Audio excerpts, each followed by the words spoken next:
Marilah kita tangisi diri-diri kita ketika kita membaca perkataan ini. Itu judulnya. Disebutkan dalam sebuah riwayat, yaitu di dalam kitab Dhaili Tabaqatil Hanabilah jilid 2 halaman 481, bahwasanya Ibnul Jauzi, perhatikan, bahwasanya Ibnul Jauzi, orang-orang masuk Islam di tangan beliau itu sekitar kurang lebih 20.000 orang Yahudi Nasrani. 20.000 orang Yahudi Nasrani masuk Islam di tangan beliau, tentunya dengan hidayah dari Allah, tetapi melalui wasilah Ibnul Jauzi. 20.000 orang. Wa ta'ba bisababihi mi'atu alfin, dan orang-orang bertaubat dengan sebab beliau, yaitu sekitar 100.000 orang. Wa sannafa aktsar min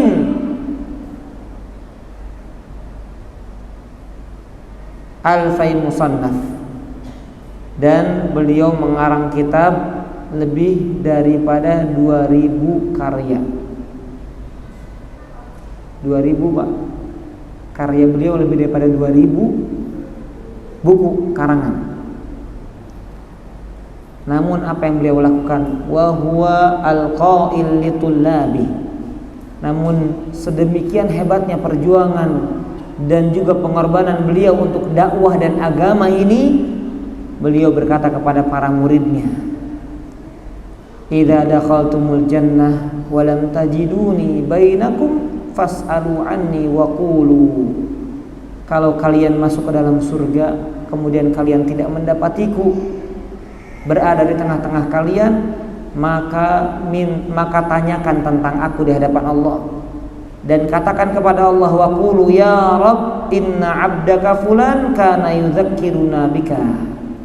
Katakan di hadapan Allah, ya Allah, hambamu fulan Ibnu Jauzi pernah mengingatkan aku tentang engkau, pernah mengingatkan kami tentang engkau wahai Allah. Summa baka rahimahullah.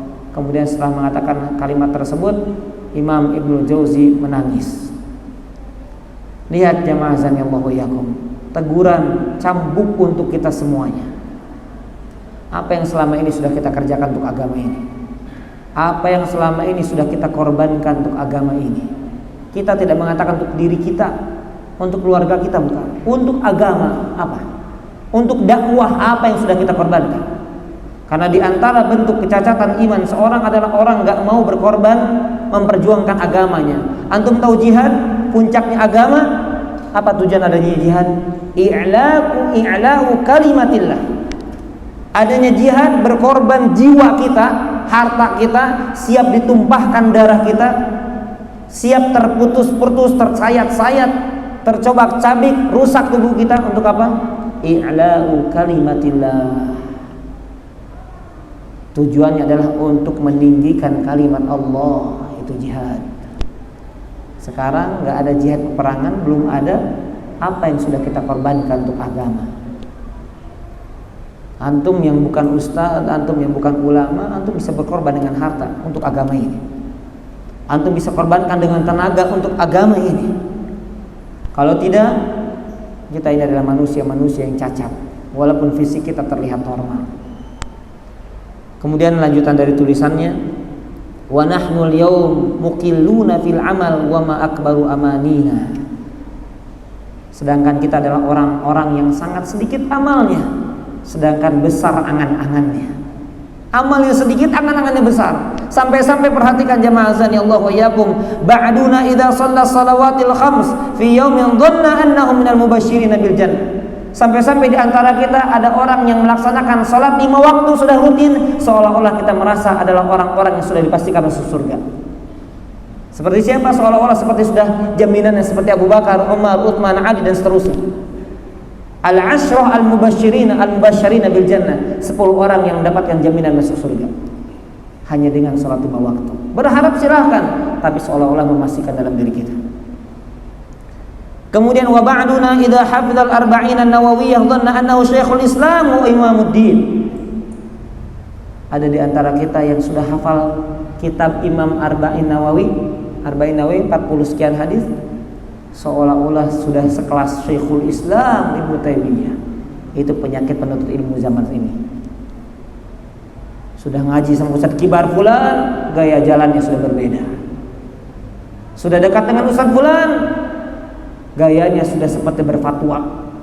Itu fitnah dalam menuntut ilmu. Karena ilmu pun bisa jadi fitnah dalam hidup kita. Maka hati-hati jamaah azan ya Allah wa iyyakum. Seolah-olah kayak sekelas ulama, mendebat, beradu argumen dengan ustadznya dan seterusnya. Orang awam itu jangan seperti itu, ini sikapnya. Antum baca kitab, sibuk dengan amal. Kalaupun ada yang meluruskan, antum memegang pendapat lain, ya sudah, antum katakan saya ada pegangan dan siap mempertanggungjawabkan. Tapi jangan mendebat. Baik, kemudian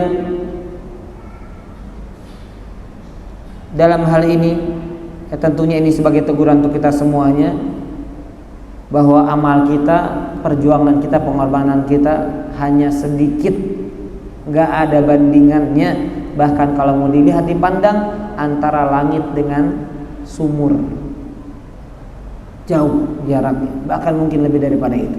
Bagaimana lagi dengan kisah-kisah para sahabat dalam memperjuangkan agama Islam ini.